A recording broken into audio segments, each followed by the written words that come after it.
Assalamualaikum warahmatullahi wabarakatuh. Saya Betty Putiasari, CGP Angkatan 10 dari Kabupaten Klaten, ingin menyampaikan koneksi antar materi modul 2.3, coaching untuk supervisi akademik. Tujuan pembelajaran calon guru penggerak menyimpulkan dan menjelaskan keterkaitan materi yang diperoleh dan membuat refleksi berdasarkan pemahaman yang dibangun selama modul 2 dalam berbagai media. Pemikiran reflektif terkait pengalaman belajar. Dalam modul 2.3 coaching untuk supervisi akademik, saya belajar menerapkan teknik coaching dalam supervisi untuk memberdayakan guru dan mendorong mereka mencapai potensi secara maksimal. Pendekatan yang digunakan adalah coaching yang memiliki 3 prinsip utama, yaitu kemitraan, proses kreatif, dan memaksimalkan potensi. Kompetensi inti yang harus dimiliki dalam coaching yaitu kehadiran penuh, mendengarkan aktif, dan mengajukan pertanyaan berbobot. Percakapan berbasis coaching mengikuti alur tirta, yaitu tujuan, identifikasi, rencana aksi, dan tanggung jawab. Supervisi akademik terbagi menjadi 3 tahapan, yaitu pra-observasi, observasi, dan pasca-observasi. Emosi-emosi yang terkait dalam pengalaman belajar, cemas. Sebelum mengetahui isi materi dalam modul ini, saya khawatir tidak mampu dalam memahami dan mengaplikasikannya. Tertarik, setelah mempelajari eksplorasi konsep, saya mulai tertarik mempelajari modul ini. Gembira.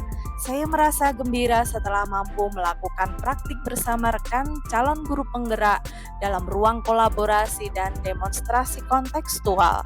Optimis, saya optimis mampu mengaplikasikannya di sekolah tempat saya mengajar. Apa yang sudah baik berkaitan dengan keterlibatan diri dalam proses belajar. Saya mampu berkolaborasi dengan rekan calon guru penggerak saat mempraktikkan proses coaching menggunakan alur tirta dan sesuai dengan prinsip coaching dalam ruang kolaborasi dan demonstrasi kontekstual, baik berperan sebagai coach, coachee maupun observer atau pengamat. Apa yang perlu diperbaiki terkait dengan keterlibatan diri dalam proses belajar? Yang perlu diperbaiki adalah kemampuan dalam mengajukan pertanyaan berbobot agar dapat menggali informasi permasalahan dalam diri coachee sehingga dapat menemukan solusi atas permasalahan yang dihadapi. Keterkaitan terhadap kompetensi dan kematangan diri pribadi.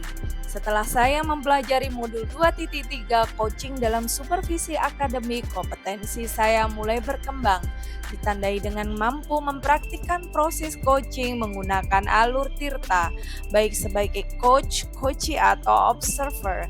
Saat saya mempraktikkan proses coaching, saya harus mampu mengendalikan diri untuk tidak berasumsi, berasosiasi, dan mengendalikan emosi, sehingga muncul kematangan berpikir dan bertindak agar sesuai dengan prinsip coaching, yaitu kemitraan, proses kreatif, dan memaksimalkan. Analisis untuk implementasi dalam konteks calon guru penggerak. Memunculkan pertanyaan kritis yang berhubungan dengan konsep materi dan menggalinya lebih jauh. Bagaimana agar prinsip coaching dapat diterapkan dalam kegiatan supervisi sekolah? Prinsip coaching dapat diterapkan jika kepala sekolah memiliki kemampuan tentang coaching dalam supervisi akademik dan mau mengaplikasikannya. Kegiatan supervisi jangan hanya sebagai kegiatan penilaian guru saja, namun supervisi harus dijadikan sebagai cara untuk meningkatkan kompetensi akademik guru, sehingga tidak hanya melakukan supervisi kelas tetapi dimulai dengan percakapan pra-observasi dan pasca-observasi. Dalam percakapan pra-observasi, kepala sekolah harus mendukung perencanaan yang akan dilakukan oleh guru. Saat pasca observasi, kepala sekolah memberi umpan balik terkait pelaksanaan observasi kelas. Mengolah materi yang dipelajari dengan pemikiran pribadi sehingga tergali wawasan, insight baru. Coaching dalam supervisi akademik dapat berpengaruh dalam terwujudnya pemimpin pembelajaran yang berpihak pada murid. Pembelajaran yang berpihak pada murid adalah hal yang sangat penting diterapkan dalam lingkungan sekolah. Agar dapat terwujud pembelajaran yang berpihak pada murid, maka guru harus memiliki kompetensi menjadi pemimpin pembelajaran. Menjadi pemimpin pembelajaran harus memahami perkembangan murid secara menyeluruh, tidak hanya aspek kognitif saja, namun juga harus memahami karakter dan sosial emosional murid. Dengan demikian, tujuan coaching dalam supervisi akademik untuk dapat mengembangkan kompetensi guru agar dapat meningkatkan kinerja dan terwujudnya pembelajaran yang berpihak pada murid. Menganalisis tantangan yang sesuai dengan konteks asal calon guru penggerak baik tingkat sekolah maupun daerah. Tantangan terberat adalah menyeragamkan pemahaman tentang coaching dalam supervisi akademik kepada komunitas sekolah. Dahulu, supervisi akademik hanya dijadikan sebagai penilaian rutin kepala sekolah terhadap guru saja. Seharusnya dapat dijadikan pedoman untuk meningkatkan kompetensi guru, memunculkan alternatif solusi terhadap tantangan yang ingin diidentifikasi. Pertama, alternatif solusi yang dapat dilakukan adalah dengan melakukan sosialisasi terhadap seluruh komunitas sekolah saat kegiatan rapat guru agar terjadi penyeragaman persepsi tentang makna penyeragaman supervisi akademik. 2. Solusi selanjutnya adalah dengan memberikan contoh praktik coaching dalam supervisi akademik melalui berbagai media informasi digital yang dapat diakses oleh seluruh komunitas sekolah. Membuat keterhubungan. Pengalaman masa lalu, saya pernah disupervisi oleh kepala sekolah dan pengawas sekolah, namun kegiatan supervisi tersebut hanya sebatas menjalankan kewajiban saja tanpa mengetahui makna supervisi yang sebenarnya. Kegiatan supervisi akademik hanya dilakukan saat kepala sekolah atau pengawas melakukan observasi kelas saja tanpa adanya kegiatan pra-observasi dan pasca-observasi, sehingga hanya sebatas pemberian nilai guru saja. Penerapan di masa mendatang. Ke depan, kegiatan supervisi ini harus dijadikan salah satu bagian dalam peningkatan kompetensi guru dalam bidang akademik dengan menggunakan prinsip coaching yaitu kemitraan, proses kreatif, dan memaksimalkan potensi. Konsep atau praktik baik yang dilakukan dari modul lain yang telah dipelajari. Modul 2.1.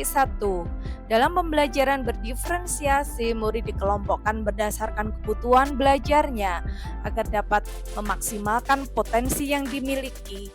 Begitupun dengan praktik coaching yang memaksimalkan potensi coachee agar dapat menemukan sendiri solusi atas permasalahan yang dihadapi. Modul 2.2. Dalam pembelajaran sosial emosional terdapat teknik stop dan mindfulness yang dilakukan untuk dapat membuat suasana menjadi lebih kondusif. Saat melakukan coaching pun seorang coach seharusnya menerapkan teknik tersebut agar dapat fokus dan terwujud kehadiran penuh saat melakukan proses coaching. Informasi yang didapat dari orang atau sumber lain di luar bahan ajar PGP. Faktor utama pelaksanaan supervisi akademik oleh kepala sekolah. Kesadaran kepala sekolah akan kompetensi supervisi yang harus dijadikan semangat dan dukungan oleh para guru. Coaching yang diberikan kepala sekolah akan memberikan pengaruh pada proses pembelajaran. Suasana kebersamaan sekolah yang mendukung bisa dijadikan sebagai sarana untuk membangun kinerja lebih maksimal dan kegiatan supervisi akan berjalan dengan nyaman. Terima kasih, semoga menginspirasi. Wassalamualaikum warahmatullahi wabarakatuh.